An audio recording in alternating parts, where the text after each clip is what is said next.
this video, you are going to meet Monica Maciel and hear about her remarkable health journey. I started working with her some time ago and her results have been absolutely amazing. And I wanted to introduce you all to her because she is going to be making some food prep videos with her two daughters, Mia and Hannah, that's going to be going up here on the channel.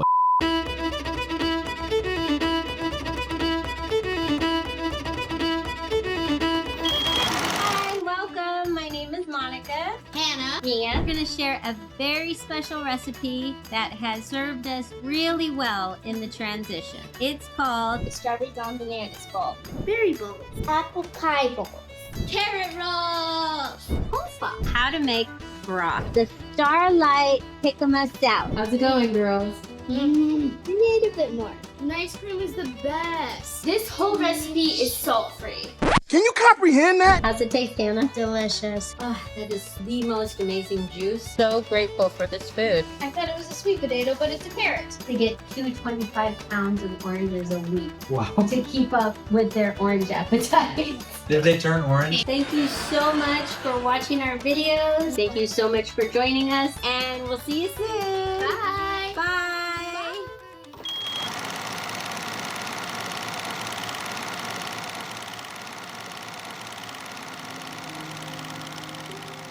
Wasn't too pretty, let's just say that. When I was 8 years old, standing behind a couch at Christmas time, and my body just gave out. It completely collapsed. I was hospitalized for like every single doctor had a different diagnosis for what was wrong with me. All I knew is I couldn't make any of my body work. And then on top of that, my whole body got puffy, retaining water, inflammation, come teenagehood, pizza face, acne everywhere, pus coming out of every orifice of my body. Of course, I didn't understand it then. I didn't know what was going on. It was always just tiny. After puberty, then I started to gain weight. I started to have allergies, eating issues. Didn't even know I had a problem. I just thought that was normal. Headaches started happening in my 20s. Started to get chronic migraine. The first day I got my first migraine, I was at work. I was looking at a coworker came to ask me a question, and my vision completely left the building. I couldn't see anything. My eyes were open and it came to complete darkness. And then the ears were like when you go to a concert and everything is very, very loud. It was painful. I couldn't speak. The person was talking to me. All I could do was just tell them to be quiet because I couldn't handle the sound that was coming in. I had this thing where I'd just get narcoleptic after I ate. My friends would be like, let's go to eat. I'm like, you're driving. Because I didn't even want to drive because I'd like fall asleep when I'd get back to work. Then comes time to have kids. So I'm like, okay, I got to clean up my diet. You know, I still don't know about the Mucusless Diet yet. I jumped right into veganism in like 2009, straight up, because I'm the kind of person who's like extremist. Okay, bad idea. Really bad idea. I started realizing I was allergic to wheat. I couldn't handle soy. Beans would make me sleepy. Nuts would get welts in my mouth and my throat. I couldn't swallow. Regardless of that, I still knew that's the direction I was headed. Then I had to take a step back. I went to pescatarian, started reading more books, and of course everything online and in books was so conflicting. It was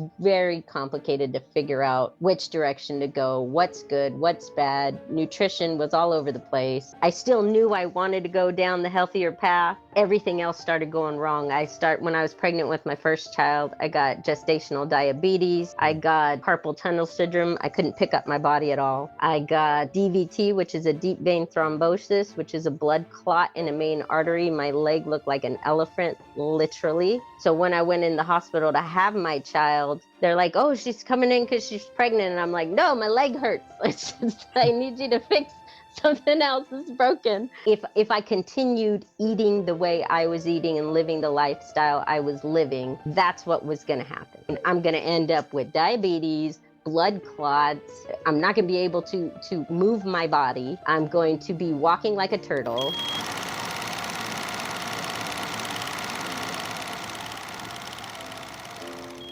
I was was reading so many things, and I'm a big fan of doing my research. And that's actually how I found you and Arnold Ehret. I was reading Dr. Sebi, and I'm like, there's holes in this. I'm still getting headaches, migraines, stuff that just wasn't clearing up. But he's on to something here. Who did he learn from? And then that's when I found Ehret. Okay, there's somebody alive now that's doing this. And so then that's when I found you. And that was the fall of 2020. I got the book. When you get the book, you read it and you say, oh, I read the book, right? No, there is no such thing as I read the book, because that meant you didn't read the book. I think John says the beginning, the middle, and the end, and then nothing happens, right? So I started doing a few things. I added the enemas in, I added, more salads in, but I was not living the transition yet. A year went by. I was listening to a guru, and he actually mentioned the Mucusless Diet Healing System. And I was like, hey, I have that book. I need to get back into it. I picked it back up, and literally within not even 48 hours of when he mentioned it, you had sent out an email about the e-course. I need to do this. The universe telling me right now what I need to do. Because when I read the book, everything that I needed to hear was in that book. Nutrition theory being dissolved. I was so happy. I wasn't stressed. I didn't have to worry about B12 and omegas. It was so stressful. That made no sense. The simplicity of it, I'm a big fan of simplicity. How many pounds did you lose? Oh, geez, at least 20. It comes up and down because I go back and forth from mucus lean to mucus free. But the fact is that the mucoid's still coming out.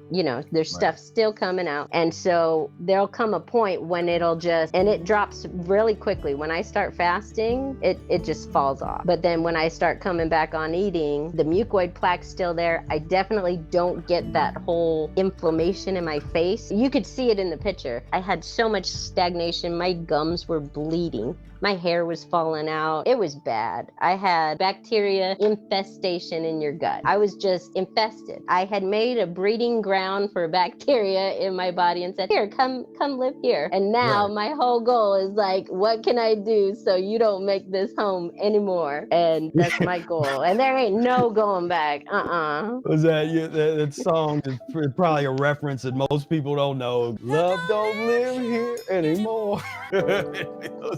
There's no vacancy. The transition internally, externally, spiritually, emotionally, physically, your life will change if you want it to. If you're going on this path and you think it's not going to change, or you don't want it to change, you're probably not on the right journey, because it's going to change. But it's a beautiful change. In my opinion, I wouldn't change anything. It's going just the way I would have. I couldn't have even imagined it to go, if that makes any sense. You can't even imagine how great your life can be until you start doing the work.